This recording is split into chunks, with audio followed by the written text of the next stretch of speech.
Just as we need to complete the actions of survival, alarm or shock, in our lives in order to have health and balance in our lives, we also need to complete recovery when we're injured, damaged, bashed up, cut, bruised, and mangled.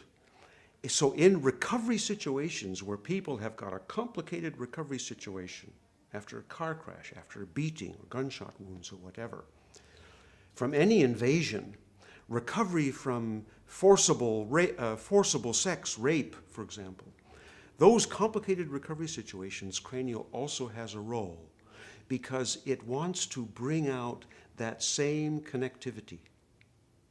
You know, it's so easy after being traumatized like that to just allow ourselves to be disconnected because it feels then that, you know, I'm not going to feel anymore. I can't feel anymore, and it doesn't hurt anymore. You know, we don't want that pain to come back, so we'll just remain disconnected. When we're in shock,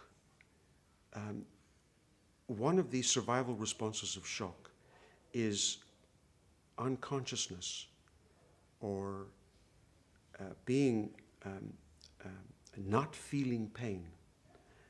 Endorphins and kephalins tend to remain very high in your nervous system.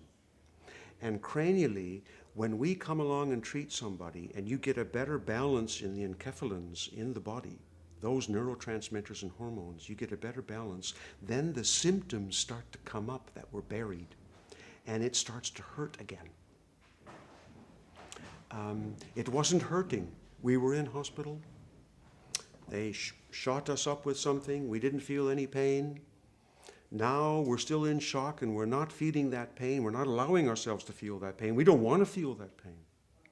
Now we go for something really gentle and unforced, like cranial work, and we're being held and some emotion comes up. We start to connect. Then that pain roars back, almost to take over what it would have done if we hadn't dropped into shock. And so sometimes with cranial work, people will get freaked out because all of a sudden they start to feel really quite bad again. Old stuff comes up. And then if the person's healthy enough and they keep coming for cranial work or other gentle holding type of therapy, they will eventually find that it will resolve. But that pain and everything has to be understood.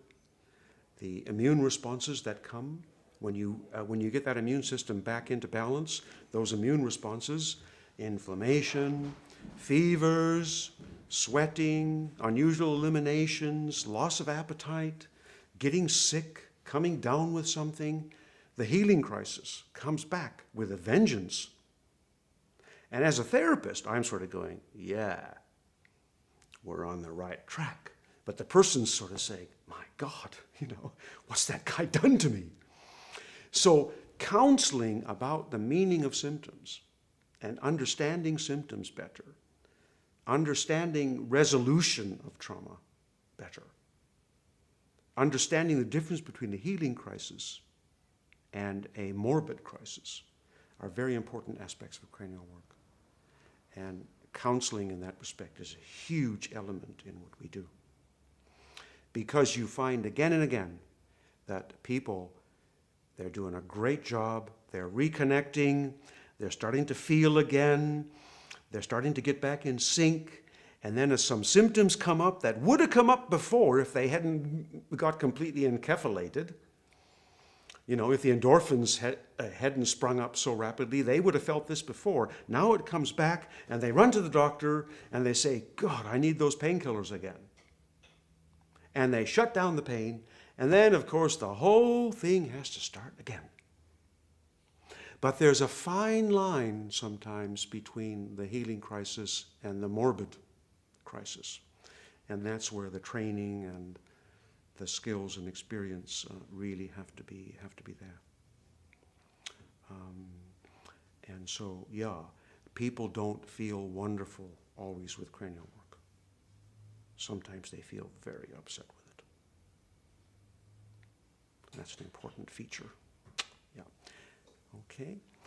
Children, like I can remember many, many babies, they've had a wonderful tantrum, really complete, and just loving afterwards. And you'd think that they were going to kill you, and you would think that they were just going to, go crazy and just resent everything you've done by holding them, and not responding in some way, But no, they're happy as Larry, and they're smiling, and their sweat dripping off them, and we change the clothes, and they're all happy again, and now they have a reward of a drink or something, whatever they need, and they're really happy in Mom's arms. They go home. 2 days later, massive flu. What do I do now? And of course the answer is to nurse it through and stick with it, because it's part of that healing response. And that's a very common thing that happens.